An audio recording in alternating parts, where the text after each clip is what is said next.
As profecias acompanham a humanidade desde seu aparecimento no planeta.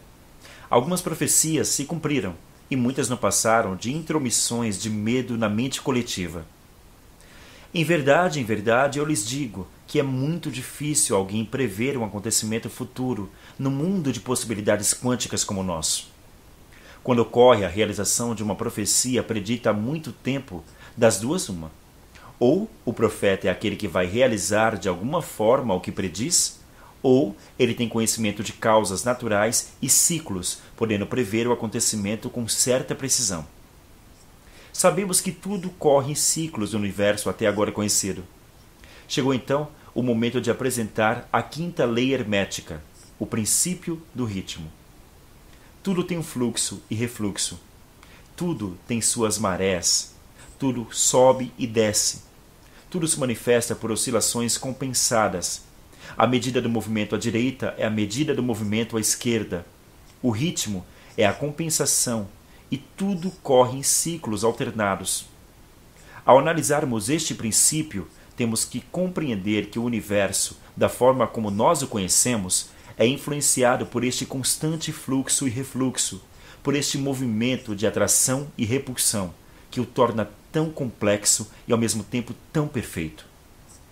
Essa lei se manifesta em todas as coisas materiais e podemos observá-la no movimento dos planetas e outros objetos que povoam o universo, e também nos estados mentais e espirituais do homem. Podemos percebê-la nos ciclos da natureza, no ciclo do movimento dos astros e nos ciclos da história da humanidade. Assim sendo, se o mestre consegue compreender e analisar os ciclos da humanidade, do movimento dos astros e de nosso planeta, podem prever muitos acontecimentos futuros. Como já expus em programas anteriores, os egípcios sabiam de um ciclo de 12.000 anos. Existem outros ciclos egípcios também, como de 26.556 anos. Mas aqui apenas falaremos no de 12.000 anos. Assim como também sabiam os gregos e os maias, segundo alguns estudiosos de sua cultura antiga. No final de cada ciclo ocorrem mudanças tanto no planeta Terra como nos seres vivos que nele habitam. É como se o universo colocasse à prova os seres conscientes de um determinado mundo para a verificação de seu grau de consciência, que é o que conta realmente na saga da evolução de todos os componentes do todo mental.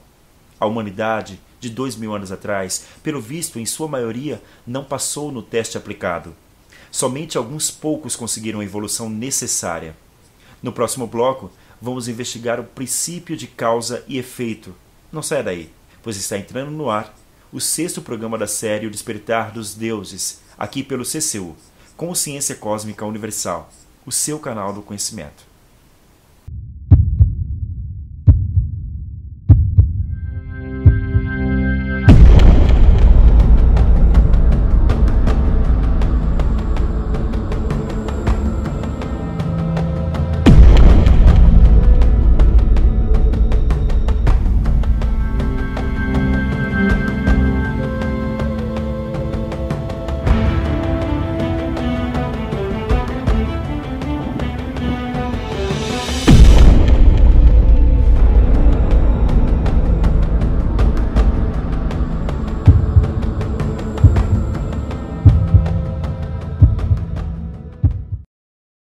Mesmo que eu tivesse o dom da profecia e conhecesse todos os mistérios e toda a ciência, mesmo que tivesse toda a fé a ponto de transportar montanhas, se não tiver amor, não sou nada.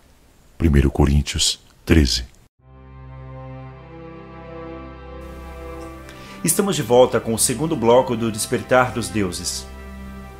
Qual será a resposta que a nossa humanidade vai dar ao teste desse ciclo que está chegando ao fim? Penso que a maioria vai reprovar de ano nessa escola do planeta Terra, visto que muitos seres não terão elevado as suas vibrações para suportar as energias do novo mundo. Outra maneira de prever eventos futuros é pela análise das causas. E aqui entramos em mais um dos princípios das leis herméticas, o princípio de causa e efeito. Toda causa tem seu efeito. Todo efeito tem sua causa. Tudo acontece de acordo com a lei. O acaso é simplesmente um nome dado a uma lei não reconhecida. há muitos planos de causalidade, porém, nada escapa à lei. Neste princípio existe a verdade de que há uma causa para todo efeito e um efeito para toda a causa.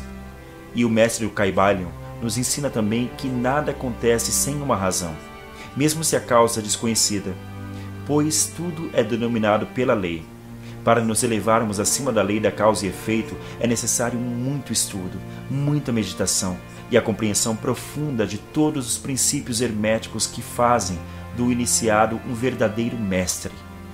A grande massa do povo é levada na maioria das vezes pelos desejos e vontades dos outros, ou pelas causas exteriores que se tornam mais importantes do que a vontade própria.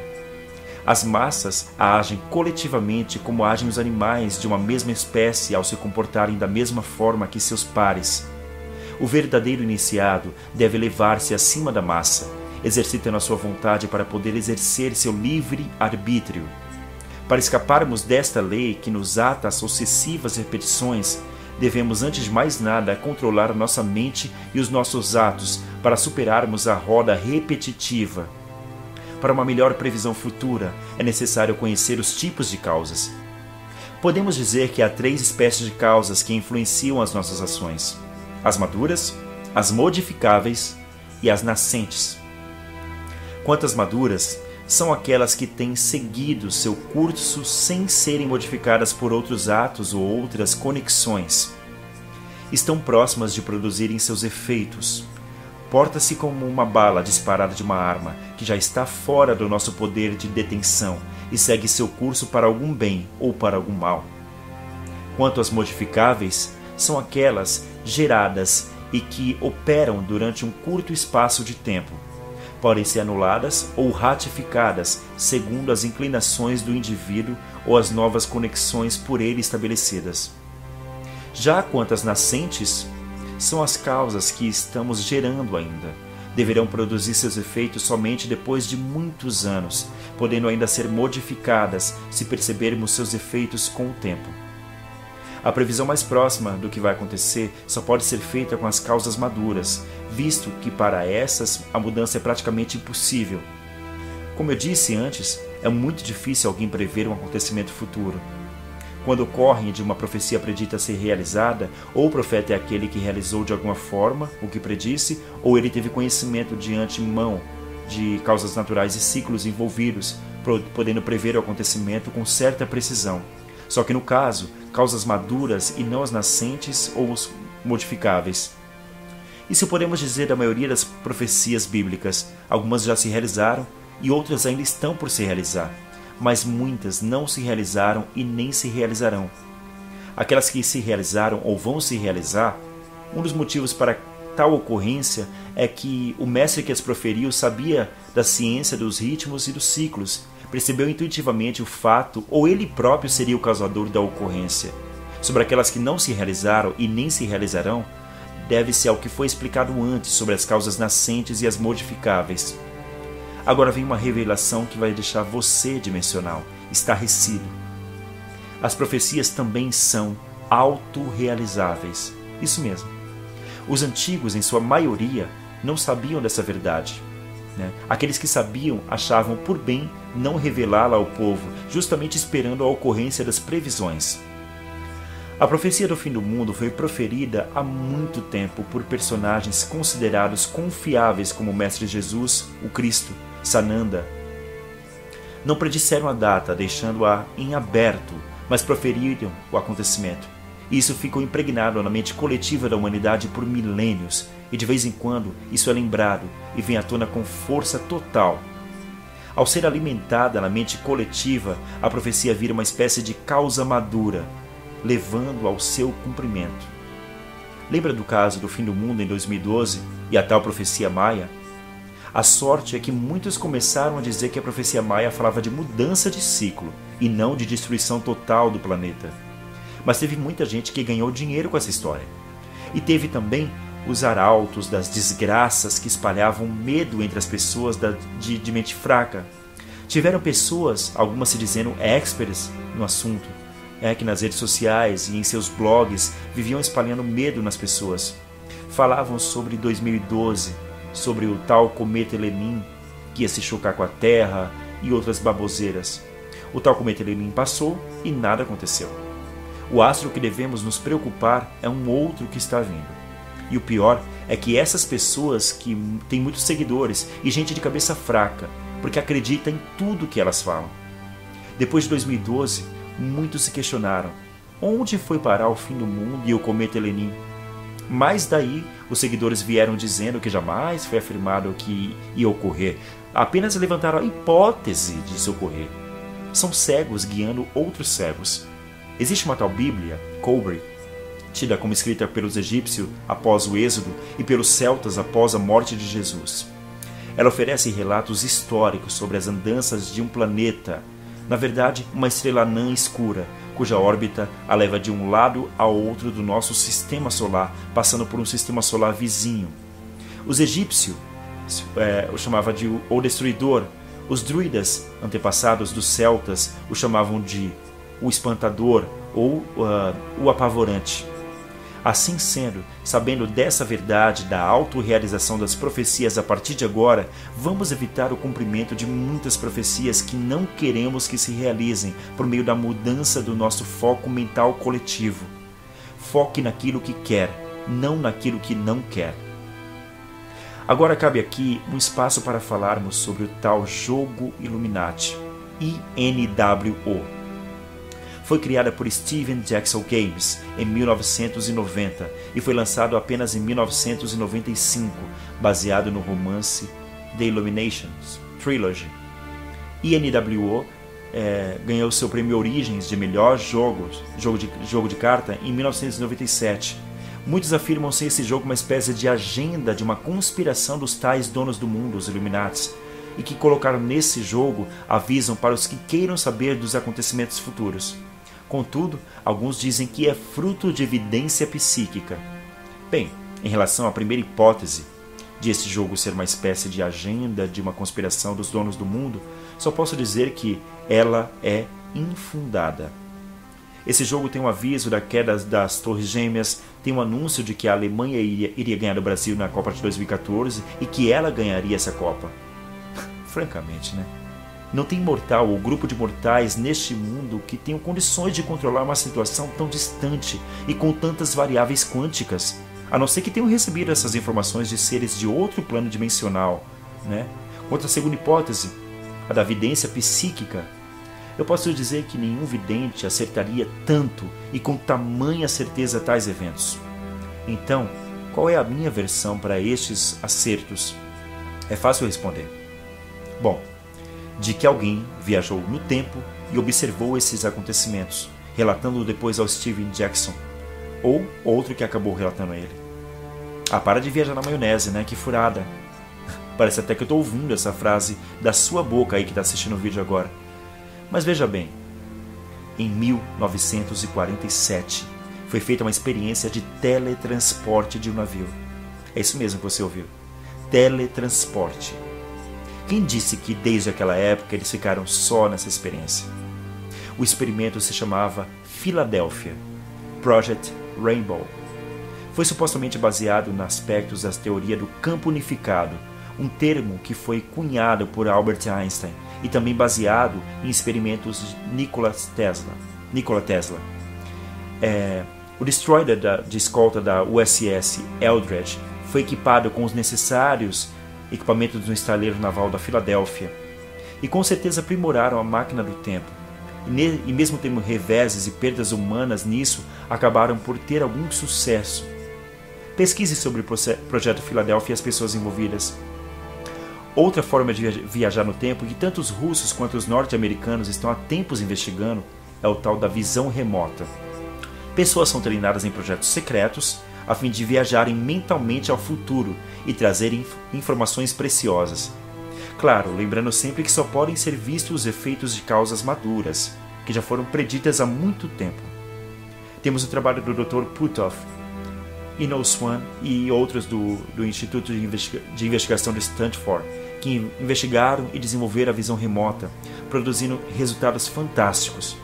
Um tal de Burish sustenta que tecnologias usando cristal dão ao usuário uma visão direta de diferentes probabilidades de futuros eventos, ou a diversas correntes de tempo.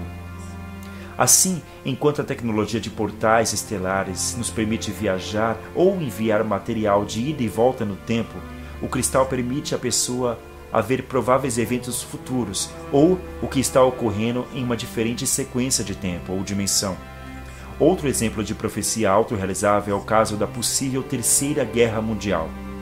Albert Pike, o eminente maçom do rito escocês antigo e aceito nos Estados Unidos, escreveu a Mazzini, uma carta de 15 de agosto de 1871, informando que seriam realizadas 3 grandes guerras no mundo, expondo inclusive o que cada uma teria como objetivo.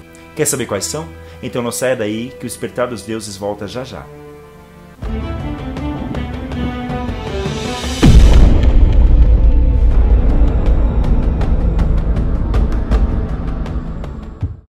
Olá, caros amados irmãos e irmãs dimensionais, aqui quem fala é Evandro Lustosa.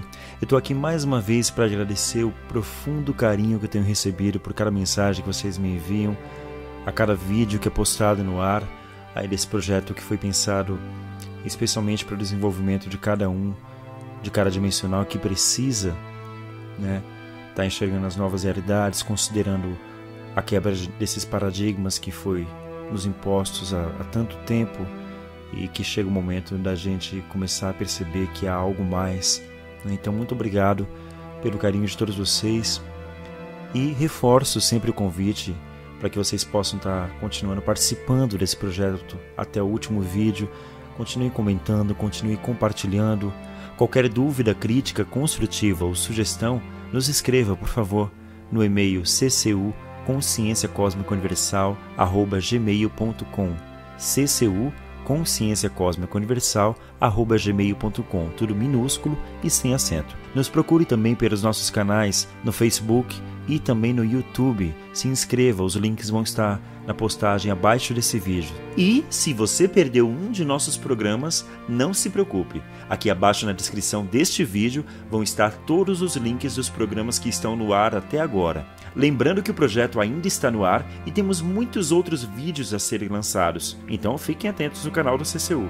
Além dos links que levam vocês até os canais do CCU, eu vou também colocar o link do Projeto Filadélfia, levando vocês direto ao filme baseado no projeto, tá? Então pesquisem sobre o Projeto Filadélfia, pesquisem sobre os assuntos que vocês acharem mais interessantes em cada vídeo, porque isso vai aprofundar cada vez mais o conhecimento de vocês, fazendo com que vocês despertem mais ainda. Bom, recado dado, agora vamos continuar então assistindo ao projeto Despertar dos Deuses, no 6º programa com o tema A Verdade das Profecias. Continue nos acompanhando, CCU, o seu canal do conhecimento. E não se esqueça, seja luz, seja amor.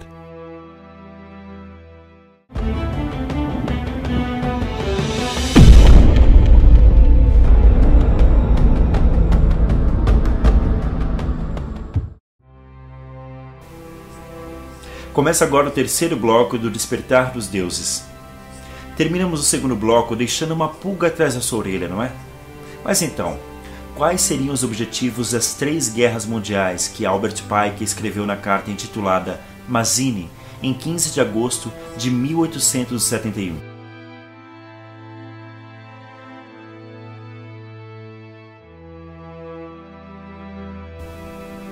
Eis os objetivos de cada uma das guerras descritas na carta. A Primeira Guerra Mundial deve decorrer de forma a permitir que os Illuminatis derrubem o poder dos Césares da Rússia e garantir que este país se torne um bastião do comunismo ateísta. As divergências causadas pelos agentes Illuminati entre a Alemanha e a Inglaterra serão usados para fomentar esta guerra. No final da guerra, o comunismo será criado e usado de forma a destruir outros governos e ainda para enfraquecer as religiões. A Segunda Guerra Mundial deve ser fomentada por forma a tirar vantagem das diferenças entre os fascistas e os sionistas políticos. Esta guerra tem de surgir de forma a que o nazismo seja destruído e o sionismo político se torne forte o suficiente para instituir um Estado soberano de Israel na Palestina. Durante a Segunda Guerra Mundial, o comunismo internacional tem de se tornar forte o suficiente de forma a contrabalancear a cristandade, o qual deverá então ser enfrentado e contido em xeque até o momento em que nós voltaremos a necessitar dele para o derradeiro cataclismo social. Aqui vem uma nota do autor. O derradeiro cataclismo social está sendo fomentado agora, nestes últimos tempos. Já a Terceira Guerra Mundial tem de ser fomentada de forma a tirar vantagem das diferentes causas pelos agentes Illuminatis entre os sionistas políticos e os líderes do mundo islâmico. Esta guerra tem de ser conduzida de forma a que o Islão, mundo árabe muçulmano, e o sionismo político, Estado de Israel, se destruam mutuamente. Entretanto, as outras nações, mais uma vez divididas nessa matéria, serão constrangidas a lutar até o ponto de completa exaustão física, moral, espiritual e econômica. Nós iremos então libertar os nihilistas e os ateus, e então iremos provocar um formidável cataclismo social em que, em todo o seu horror, mostrará claramente a todas as nações as consequências do ateísmo absoluto, origem de selvageria e agitação sangrenta. Então, por outro lado, os cidadãos obrigados a se defender deles próprios contra as minorias revolucionárias irão exterminar esses destruidores da civilização, e a multidão desiludida com o cristianismo, cujos espíritos ficarão a partir deste momento sem compasso ou direção, ansiosos por um ideal, mas sem saber para onde direcionar essa alteração, irão receber a verdadeira luz da manifestação universal e da doutrina pura de Lúcifer, trazido finalmente aos olhos do público. Essa manifestação será resultado de um movimento reacionário geral, do qual se seguirá a destruição da cristandade e do ateísmo, ambos conquistados e exterminados ao mesmo tempo. Até aí tudo bem. Contudo, quando duas dessas guerras já se realizaram, e pelos mesmos objetivos citados por Pike, muitos começaram a esperar a Terceira Grande Guerra. Este é um caso em que quem proferiu a profecia fazia parte do grupo que irá realizá-la. Os altos níveis da maçonaria desde o final do século XIX têm influência sionista em seu meio, e os sionistas são os que querem e gostam de uma grande guerra. E também, ao ser divulgada e insistentemente impregnada na mente coletiva, acaba sendo um daqueles casos de autorrealização, lembra? A Terceira Guerra Mundial algumas vezes já quase ocorreu, desde a década de 60. É importante neste ponto ressaltar uma nota do autor. Quando ele cita sionistas, ele não está falando dos judeus. Aliás, ele vai explicar logo mais que os sionistas não são os verdadeiros judeus. Mas continuando. Pela mentalidade coletiva focada em positividade, orações e meditações de muitos, conseguimos afastá-la da concretização. Há pouco tempo, os Estados Unidos estavam prestes a atacar a Síria, e era evidente que, se isso ocorresse, a Rússia e a China entrariam na guerra contra os norte-americanos. Percebi que na rede social, o Facebook, as pessoas estavam falando em demasia que ia haver a guerra. Parece que inconscientemente a massa quer e precisa disso, devido a um instinto animal que tem dentro de si. Foi exposto na rede social que devíamos tirar nosso foco mental de que iria acontecer o ataque e focar o pensamento de que os Estados Unidos seriam impedidos de dar o início. Algumas pessoas entraram nessa e compartilharam a ideia. Bem, a guerra não ocorreu, o que pode ser também por outras causas que não citei, mas valeu o experimento. Eu digo que se tiverem 100 pessoas pensando de forma uníssona e com a mente centrada, mudaremos o mundo rapidamente. Mudando as causas, muda-se os efeitos. Esta é a lei. Esta é a solução para a profecia. Aqui me reporto ao termo paradigma. O paradigma é uma base, um ponto de referência científico, social e vulgar. Um modelo aceito, constatado, sempre uma tradição em qualquer área. É um modelo da realidade que condiciona uma percepção, uma forma de pensar e agir. Um paradigma nada mais é que a capacidade de percepção da realidade por uma parcela predominante na sociedade. Como nasce um paradigma? O que vou relatar a seguir foi divulgado na net, em forma de vídeo, e pode ser que você até já tenha visto. Um grupo de cientistas colocou 5 macacos numa jaula, em cujo centro puseram uma escada e sobre ela um cacho de bananas.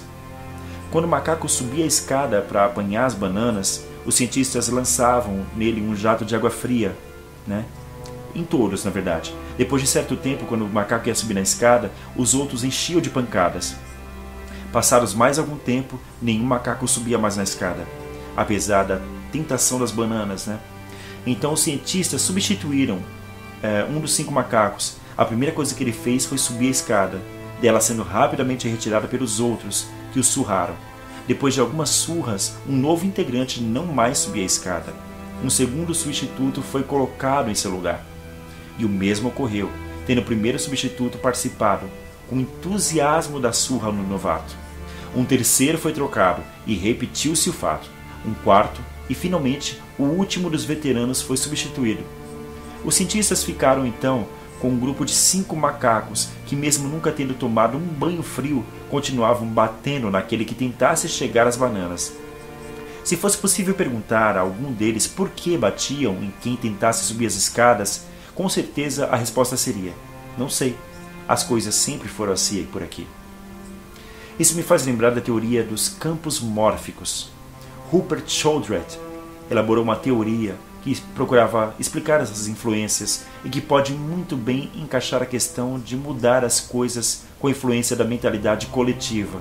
É a teoria da ressonância mórfica, fundamentada na hipótese ou princípio do 100º macaco. Esse princípio foi apresentado por Leah Watson no livro Life Tide: The Biology of Consciousness, na década de 50, no arquipélago do Pacífico. Pesquisadores estudavam macacos nativos da raça Fuscata há mais de 30 anos. Eles jogaram batatas doces para os macacos numa praia. Embora tendo gostado bastante do sabor das batatas, pareceram ter achado desagradável comê-las com areia. Então uma fêmea de 1 ano e meio descobriu que lavar as batatas num rio próximo resolvia o problema. Os demais observaram e começaram a imitá-la. O interessante é que quando essa prática atingiu o número considerável de macacos naquela ilha, 99 nesse caso, os cientistas observaram que, com a adesão do 100º macaco ao novo aprendizado, o hábito de lavar as batatas doce havia atravessado o mar, e bandos de macacos de outras ilhas que não tinham nenhum tipo de contato com os anteriores também começaram a lavar as batatas.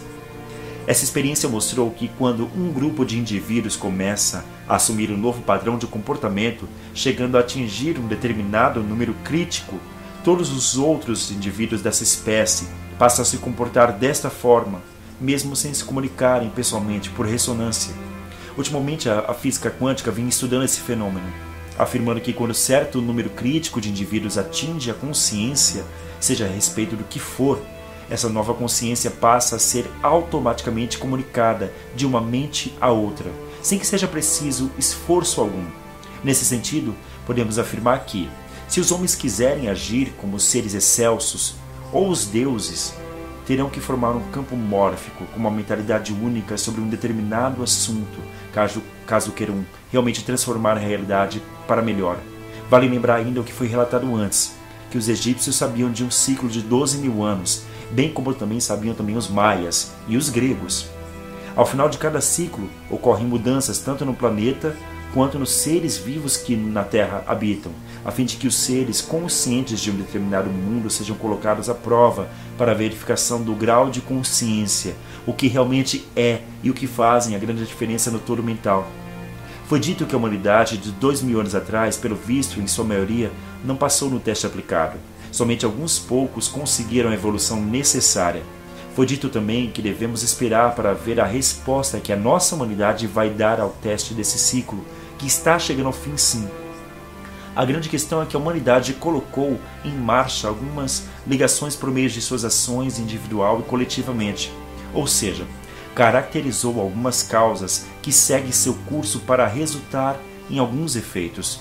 A criminalidade e o caos da natureza são a resposta kármica correspondente ao padrão de vida que a sociedade, pelo mundo, elegeram para suas existências atuais.